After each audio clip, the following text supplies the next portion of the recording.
جن کا تعلق گورنمنٹ ڈگری کالج کوئٹہ سے ہے. ان کی اردو سینٹر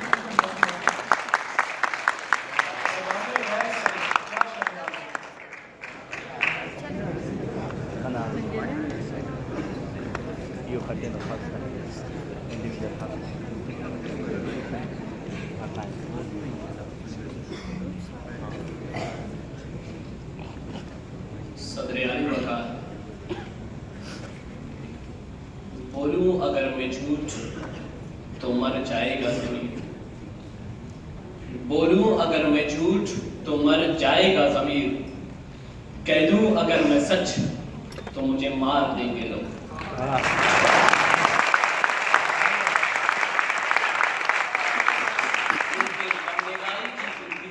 ہوتی ہے کہ انسان اپنے ضمیر کی چیخو پکار کو گرد و پیش سے اٹھنے والی بے سمت آوازوں پہ قربان کر دیتا ہے. تو علی وقار بے یقینی کی فضا قائم ہی نہیں بلکہ جوبن پر ہے, کیونکہ اب ہم ایسی تاریکیوں میں بستے ہیں کہ جہاں تنگ و تاریک گلیوں میں زبردستی جڑے چھوٹے چھوٹے مکانوں میں امید کے مدن چراغ اس لیے جلائے جاتے ہوں تاکہ غربت کا احساس باقی رہ سکے.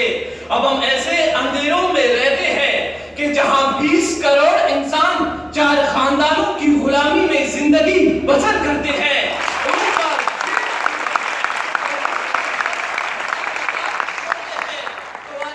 اب ہم ایسے اندھیروں میں رہتے ہیں کہ جہاں عدالت عظمیٰ کی دیواروں پر شلواریں لٹکا دی جائے.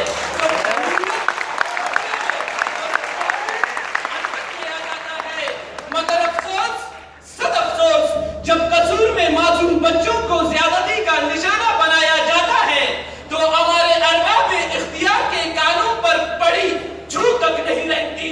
اب ہم ایسے اندھیروں میں رہتے ہیں کہ جہاں بوڑھے دیکن دن رات صرف اس لیے محنت مزدوری کرتے ہیں تاکہ زمینداروں کی بدنگاہوں سے ان کے گھروں کی پریاں محفوظ رہ سکے.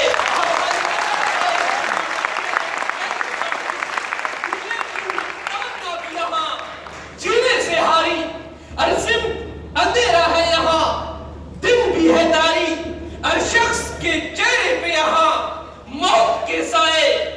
ایسے میں یہاں کیسے کوئی دھیپ جلائے.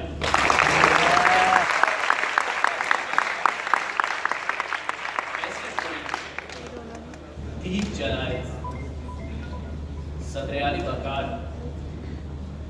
ہمارے مردہ ضمیر کیسے جاگے کہ اسی عوام نے انہی بھیڑیے نما انسانوں کو ووٹ دے کر پارلیمان بھیجا جنہوں نے اس پاک سر زمین کو کاٹا, نوچا اور جپٹا مارا, اور ہمیشہ انہی لوگوں کو حکومت کی راہ دکھائی جو ارباب اقتدار میں آ کر اپنے دبے لفظوں میں اسی عوام سے ہی کہا, ارے کیڑے مکوڑوں کی طرح جینے والے انسانوں, تمہیں جینے کا حق کیا ہے؟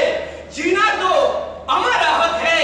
اپنے پسینے میں نہا کر 8 روپے کی گندم پرست روٹی کھانے والے انسانوں, جینا تو ہمارا حق ہے. جو پینا جانتے ہیں وہ شراب سے لے کر لہو تک سب پی جاتے ہیں.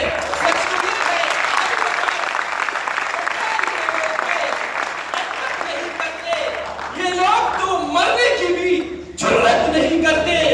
کیوں ان کو سناؤں میں انقلاب کے نغمے, کشکول نماہات بغاوت نہیں کرتے.